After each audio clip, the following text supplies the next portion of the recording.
Do you have a book on your shelf that's been mocking you? You know the book I'm talking about. The one that's a little intimidating to crack open and read.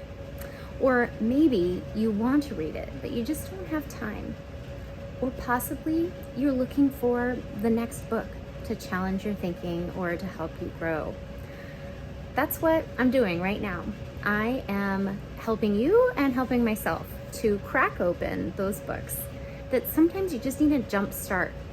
A little bit of a reading rainbow, for instance, for the classical world. So join me as I crack a series of books and just read a little excerpt from each one to get us all a little bit more interested in that book. Today we're going to start with The Office of Assertion by Scott Crider. This is an excellent book. Classical Conversations often references it, but it is a book that I would recommend that you have your sophomore and up read at least twice every year, no matter what education you are providing for them. But I'm going to start with his preface. Having looked unsuccessfully far and wide for a very short rhetoric to use in my literature courses, I decided to write one. The boldness of him. I found most rhetorics, even those I still very much admire, overly long, developed, and encyclopedic. That is, better consulted than read all the way through.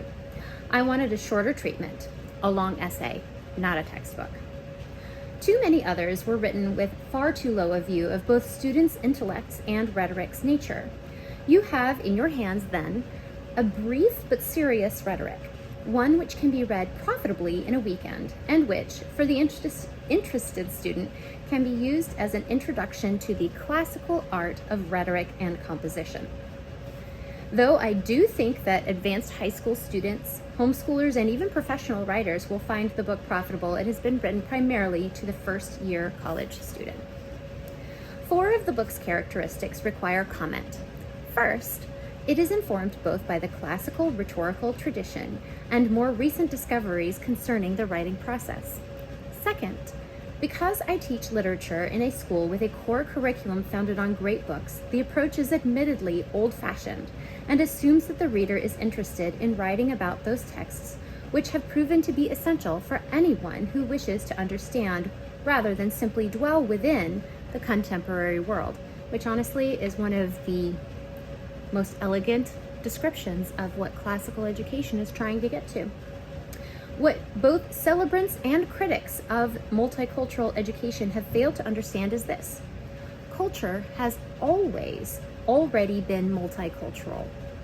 There is no avoiding either the past or the present, because the important texts of our own present culture are themselves intertextual responses to past ones. Third, the book discusses only one kind of writing, the academic essay. This is certainly not the only form of the genre, and I applaud the attempt to enlarge the kinds of writing we ask students to produce. My vision of what rhetoric is would certainly encompass many other forms of writing, perhaps even all, but the focus here is quite limited and highly practical. Last, the book assumes and argues that the writing that students do for teachers matters.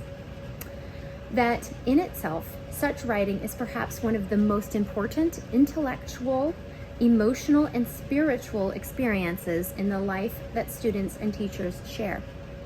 Whatever the soul may be exactly, it must be acknowledged by anyone, teacher or student, who hopes to be a good writer. Take that, ChatGPT. Thanks for joining me. Till next time. Bye-bye.